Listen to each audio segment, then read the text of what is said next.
Hello বন্ধুরা, পারিবারিকভাবে আমরা একটি পিকনিকের আয়োজন করেছিলাম। পিকনিকের মেনু তো আপনারা দেখলেন। আমরা চিকেনের মাধ্যমে পিকনিকটি সম্পন্ন করেছি। প্রথমে আস্ত চিকেনটা একটু বড় বড় পিস করে এভাবে কেটে নিয়েছিলাম, আর সম্পূর্ণ চিকেনটাই আমরা সুন্দরভাবে গরম তেলে ভেজে নিয়েছি। চিকেনগুলো লাল না হওয়া পর্যন্ত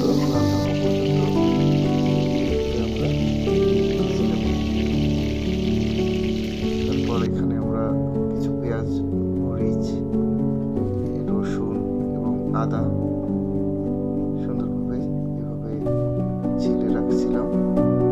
এখানে আপনারা দেখতে পাচ্ছেন রসুন বাটা, আদা বাটা,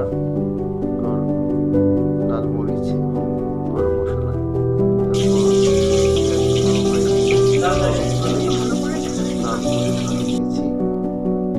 এটা কিন্তু আমাদের মশলার জন্য।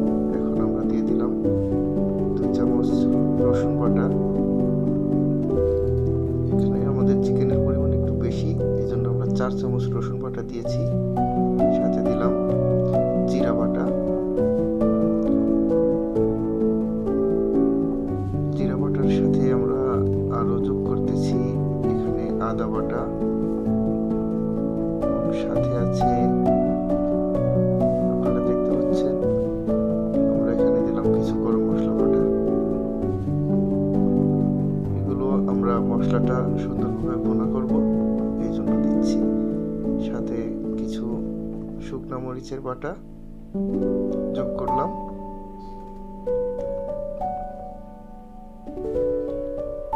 এরপর মশলাগুলো খুন্তি দিয়ে এভাবে কিছুক্ষণ নাড়াচাড়া করার পর হলুদ এবং সাথে কিছু লবণ যোগ করলাম। সাথে কিছু লবণ যোগ করার পর আমরা মশলাগুলো আরো ভালোভাবে নেড়ে দেব। মশলার মধ্যে কিছু যে পানিগুলো আছে এটা ভালোভাবে সিদ্ধ হওয়ার পর, মশলাটা ভালোভাবে কষানোর পর আমরা এর মধ্যে মাংসগুলো যোগ করব। আগেই ভেজে রাখা মাংসগুলো এখানে আমরা যোগ করতেছি। চিকেনের মাংসগুলো পিসগুলো একটু বড় বড় থাকায় আমাদের এটা মাখাতে অনেক সুবিধা হচ্ছে। এক এক করে আমরা সব মাংসগুলো এখানে দিয়ে দিলাম। দিয়ে এভাবে কিছুটা মাংস নাড়াতে হবে খুন্তি দিয়ে এবং মাংস যোগ করতেছি। সব মাংস দেওয়া হয়ে গেল। এরপর মাংসটা ভালোভাবে আমরা লো আছে আগুনটা কমায় দিয়ে আস্তে আস্তে এটা সুন্দরভাবে মাখিয়ে নিচ্ছি, যাতে মশলাগুলো সবগুলো মাংসের সাথে সুন্দর করে মিশে যেতে পারে। তো এখানে আমাদের কড়াইটা ছোট হয়ে যাওয়ায় আমরা পাতিলটা পরবর্তীতে চেঞ্জ করি। মাংসটাতে আমরা ঝোল রাখবো না, একেবারে ঘন ঘন করবো, এই জন্য অল্প পানি দিয়ে এখানে কলিজা বাকি ছিল এগুলো আমরা এখন ঝোলের পানির সাথে অ্যাড করে দিলাম। কলিজাগুলো আস্তে নিচের দিকে দিয়ে দিলাম। আমাদের মেনুতে বেগুন ভাজি থাকায় আমরা এখন বেগুন কাটতেছি, বেগুনটা ভাজি হবে। বেগুনটা অনেক বড় থাকায় আমরা মাঝখান থেকে কেটে নিয়ে এটা সুন্দরভাবে স্লাইস করে নিচ্ছি। বেগুনটা আসলে অনেক বড় ছিল। সুন্দরভাবে বেগুন দুইটা স্লাইস করে নিয়ে এখন বেগুনটা ভাজি করতেছি।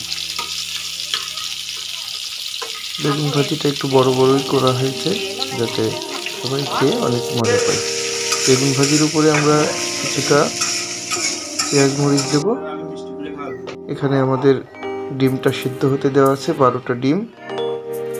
আপনারা দেখতেই পাচ্ছেন ডিমগুলো আমরা সবাই মিলে আনন্দের সাথে চলতেছি। এখানে আমার পিচ্চি বাবুটা ওয়াজিফা, সে এসে আমাদের সাথে যোগ দিয়েছে ডিম ছেলার জন্য। এখানে হালিম ভাই, খুশি এবং আমি আছি আপনাদের মাঝে।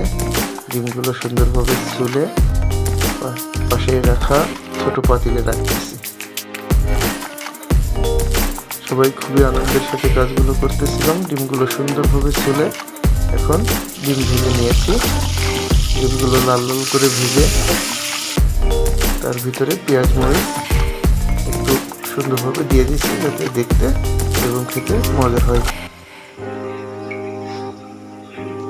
এরই ফাঁকে অজিফা এবং বর্ণ একটু নাচানাচি করতে গিয়ে অজিফা পড়ে যায়, তখনই নাচানাচি বন্ধ হয়।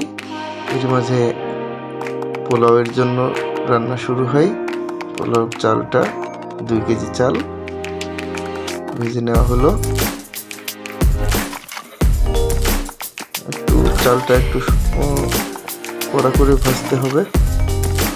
তারপর পোলাওটা এদিকে রান্নার জন্য রেডি হয়েছে এবং পোলাও দিয়ে খুবই সুন্দর ঘ্রাণ আসতেছে।